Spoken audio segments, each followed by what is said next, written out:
y'all, welcome back to my YouTube channel. My name is Shanice, and today I'm going to share with you all a story about how I overcame church hurt. Okay, y'all, so we're going to take it all the way back to, I want to say 2019. Okay, so 2017, I got saved. I gave my life to Christ. 2018, I surrendered my life. You know, sometimes you be playing. So I was still playing in 2017, but in 2018, I completely surrendered. So just to make a long story short, in 2019, I started serving at church. I served in the kids ministry. I met a lady. We became friends. Fast forward 2020, she invited me to a retreat. After that, the host of the retreat, we're just gonna call her Ashley started having Bible studies. So it was during the pandemic, you know, all of the churches are closed down, and we were just, you know, engaging with one another, having fellowship, Bible studies, eating food, just having good Christian fun. So then there was another retreat that I went to, and that's a retreat where I renounced AKA. And so that's two different retreats in 2020. So after the second retreat, Ashley reached out to me and she asked, could she disciple me, right? Now, at this time, I'm a baby in Christ, so I'm a little naive. I'm thinking this is typically what you're supposed to do, because I always hear you get saved, join a church, you start serving, and then you get under a leader and they help you grow. Also, people in the church, they always stress community. Don't do life alone, you know, have someone to walk alongside you, things of that nature. And whenever I gave my life to Christ, it was just me and Jesus. I didn't have really anyone to help me throughout my walk and in that process. So I was like, oh, okay, like this will be cool, because there were other ladies who she discipled as well. And so we would be like a group, a small community. So I'm like, oh, okay. Towards the end of 2020, the pastors, they decided that they were going to build their own church. Ashley decided that she wasn't going to go with them, but she also wasn't going to stay at the church. So now there's this community of believers, and we're like, okay, well, where are we gonna go? Because if you're our leader, if you're the one who's discipling us, we have to follow you wherever you go. So once the pastors left that church, she didn't have anyone to submit to, so she didn't have a covering. So we ended up going to a different church, and we joined that church. It was cool, blah, blah, blah. At this time, Ashley, she still does not have a covering. She still does not have anyone that she's submitting to. I had a friend, and I invited her to the group as well. And so out of nowhere, after we went to the other church, she stopped. She was like, hey, I'm just letting you know I'm not a part of the group anymore. And whenever I asked her why, she was just like, she doesn't want to start any drama.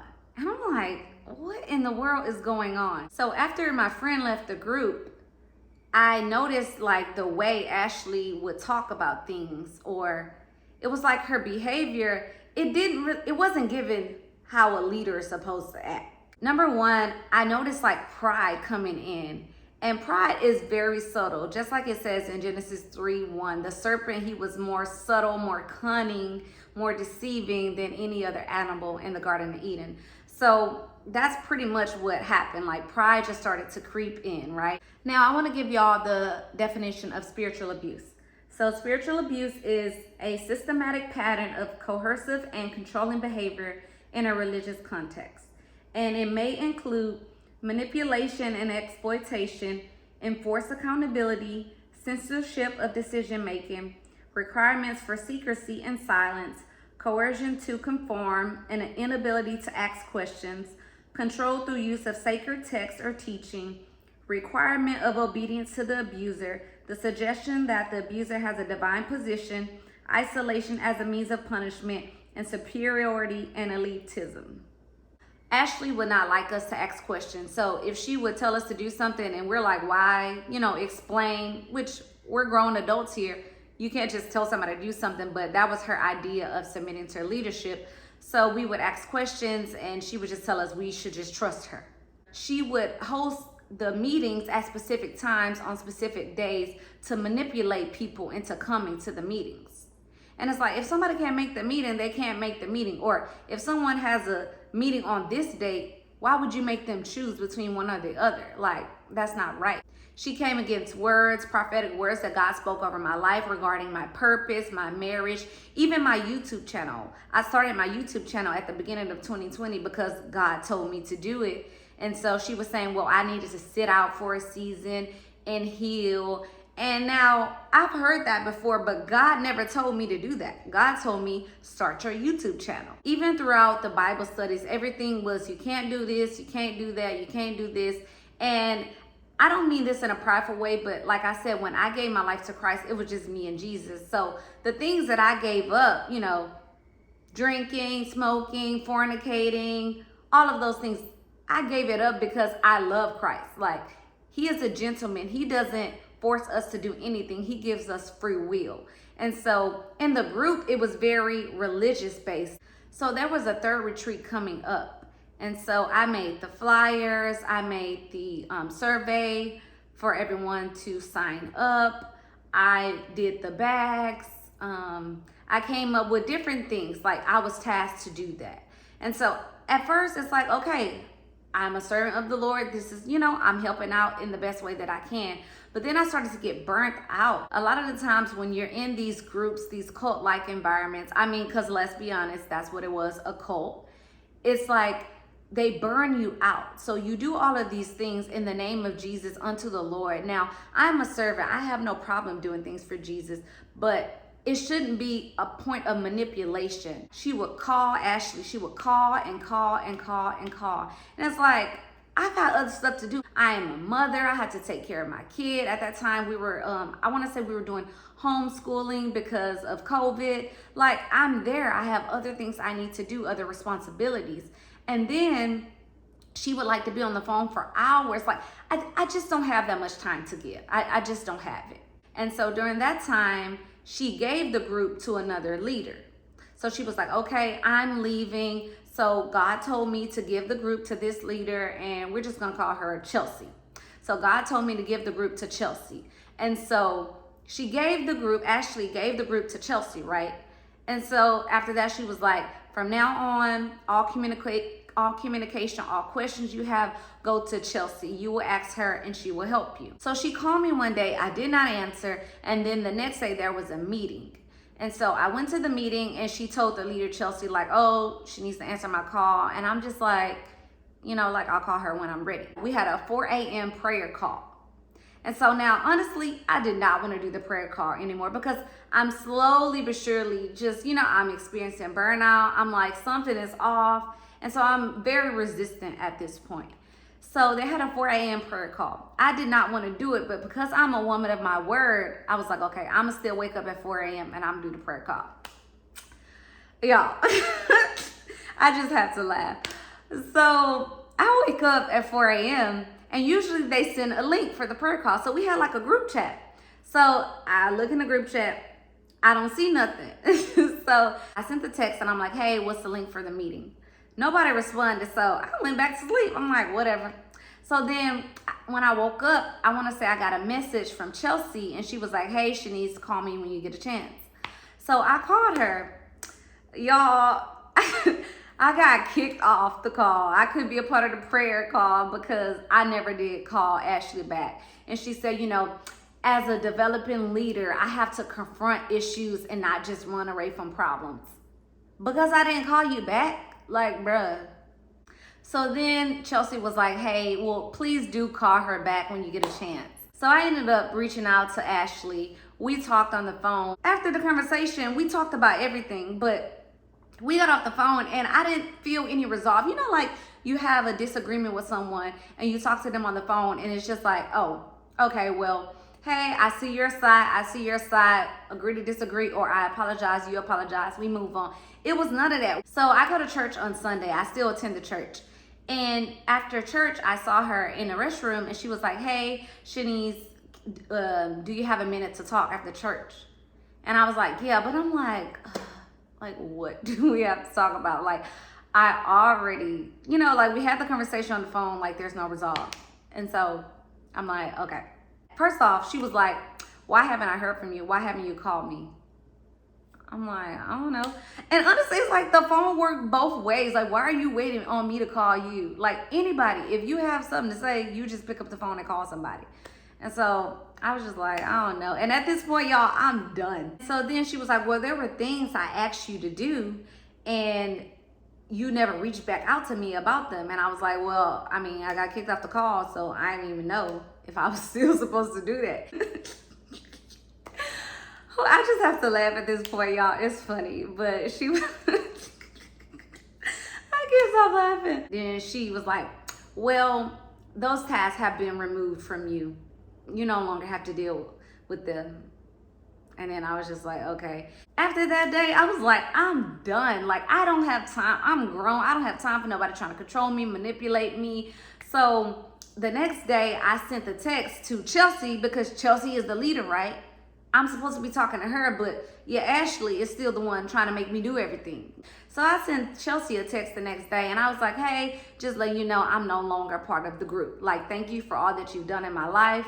You know, wish you nothing but the best. And so that was that. Also, so remember how I said I had a friend who left the group? I texted her and I was like, hey, I've been feeling some type of way about the group and I'm not sure if that's what you have experienced. Please call me when you have a chance.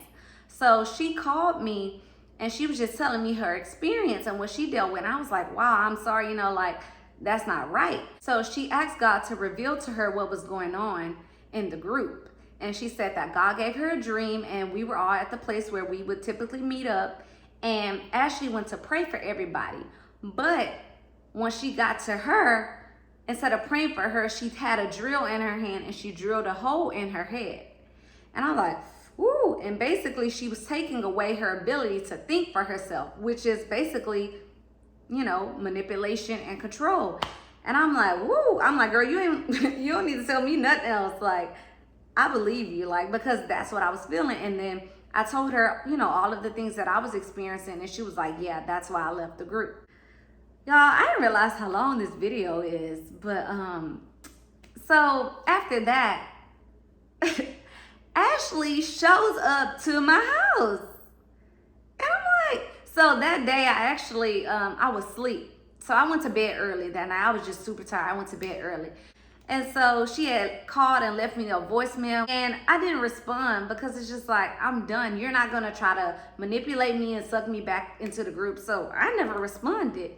So then after I left, that's when the rumors and the lies started, you know, coming up. Like, oh, Shanice, she just didn't want to confront her issues. Oh, she left the church. No, I didn't leave the church. I left the group. And then it was, well, God didn't tell you that. God wouldn't tell you that, because if God told you that, he would have told you how to do it. Half of the stuff that Ashley said that God told her, God didn't tell her that because he's a man of order. God is a God of order. He's not an author of confusion. So, you know, once I'm done with the group for good, I'm experiencing the natural process of grief and loss because, of course, I built relationships with the other ladies in the group. And so I didn't just lose the relationship with Ashley. I lost the relationship with everybody that was connected or attached to it. So during that process of going through my grief and loss, like, I fell into a depression because it was just like, you know, you have those thoughts like, how can I be deceived? Why did I do this? Like, how could I be so naive? All of those things were in my mind. And then on top of that, I was experiencing another situation where I was being lied on, I was being slandered, I was being falsely accused. So that's two situations at once. And it almost took me out because, like, it's just like I'm such a good person and I can't understand why these people are lying on me, why they're making up stuff about me when everything was good when I was doing everything for the group. But the minute that I put my foot down, the minute I set a boundary, it's a problem. And so, yeah, it was just a lot. I lost so much weight. And I remember crying out to God, like, God, why is this happening? Why? It's not right. It's not fair. I was doing your work, God. Like, I was submitting to you. I was thinking this is the right thing I'm doing for the church. I'm being a servant. And I'll never forget, I got an email, and this is what it said. I will not ignore the cries of injustice. I will expose the lies that lurk in the shadows. I will highlight the purity and passion of my humble lovers. Nothing is hidden from me. And I was like, okay. So God led me to 1 Peter chapter 2. And so verse 15 says, it is God's will that your honorable lives should silence those ignorant people who make foolish accusations against you. Verse 19, for God is pleased when conscious of his will, you do what you know is right. You patiently endure unjust treatment. Verse 21, for God called you to do good, even if it means suffering. Just as Christ suffered for you, he is your example, and you must follow in his steps. Verse 23, he did not retaliate when he was insulted, nor threaten revenge when he suffered. He left his case in the hands of God, who always judges fairly. So what I learned from this situation, when people are lying on you, when they're falsely accusing you, slandering your name, yes, I know it hurts, but God, he doesn't want us to seek revenge. That is his job. It's hard. You want to defend yourself, but you let God defend you. I also learned that you have to pray for your enemies.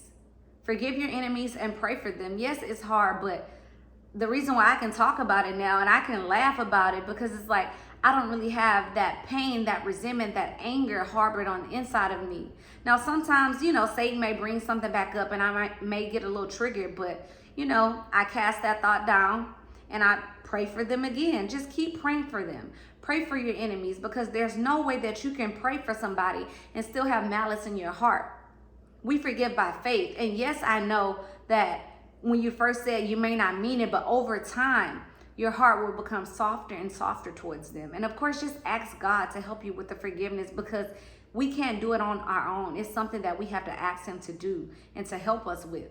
I'm glad that it happened, because I needed to know the truth. I needed to see for my own eyes how it was. My discernment is greater than ever now. Like, my spiritual ears and eyes are open. Now, you don't have to convince me. Something feel off in my spirit. I'm like, nope, not dealing with it. Not gonna get me again. And it reminds me of that scripture. It's Psalm 119:71. It was good for me to be afflicted, so that I might learn your decrees. Because that just strengthened my spiritual walk. That just strengthened my relationship with God. I didn't grow up in the church, so I didn't have to unlearn that religion. So I was just building a relationship. So I knew relationship. So for me, it was relationship over religion. But in that group, it was very religious based. It was by works and what you do and upholding yourself to the standard. And I know as a Christian, I'm supposed to uphold myself to a higher standard because I'm set apart. But the way that it was going about was just not cool. And I believe like the information she was sharing was correct, but it was just the methods. And that's basically why it's important to always have a covering. When you're in a church, you're supposed to have, if you're a leader, you have someone that you submit to as well. And so I believe that since she didn't have that covering anymore, it just went downhill from there. Maybe there was a fear that we were not going to submit or, do the things that she was asking. So she manipulated it in a way. And I also want to say, I believe that Ashley, she felt that what she was doing is right, because that's how she learned how to do it. In my heart, I feel like she really believed she was doing the right thing. So thank you for watching my video. I hope this story could give you hope and encouragement if you were going through a season of spiritual abuse, or if you're just going through a season where someone is slandering your name. I hope that the information that I shared can help you to grow stronger in your faith and just cling to God in this season. Again, thank you all so much for the love and the support that I have been receiving. I pray that my YouTube channel, Song of Shanice, continues to bless you. So I just wanted to show my gratitude. I love you all. Bye-bye.